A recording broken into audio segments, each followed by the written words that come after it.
If you look at today's world, no, yeah, so I think management teams and boards are really challenged. Yeah, you have those war at Ukraine. No? Yeah, you have had COVID. No? Yeah, you have that cost of living. No? And they're all coming together. No? Yeah, it's not in a sequence. No? Yeah, it's let's say 5 things hitting you. No? Again, I think one point from a leadership perspective and a director's perspective, what you should do is redefine or revisit the criteria, the capabilities and the competencies and maybe the experiences your leadership team needs to have to master those challenges. And I think it's a question for me of attitude towards. As you know that phrase, the glass can be half full or half empty. So if you see the opportunity in this situation and you think about what is the best strategy to get out of it.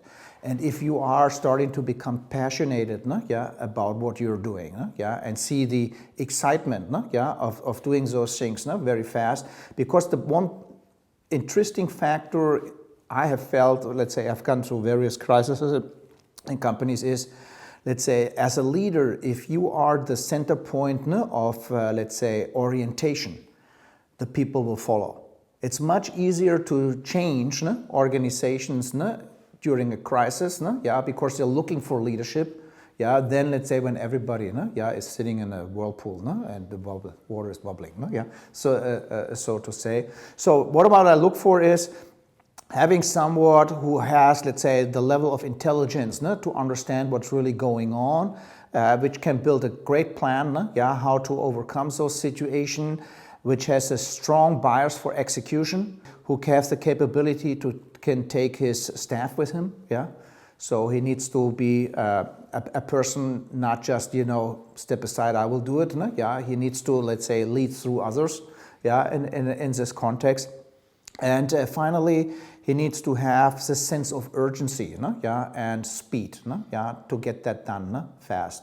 So there's no such thing, let's say, that you overcome crisis, with a lot of committees and discussion force and back. At the final point, you never will have all the information available, but the leader is required to take a decision, even, let's say, with a set of information which is not 100%, So and I think it's worthwhile to really revisit, let's say, or review, let's say, those sets of capabilities, or your organization you think, or as a board you think are needed to master those challenges, and then see whether your team matches those, and if not, change quickly, because this process will likely more get accelerated than slowed down, in my opinion.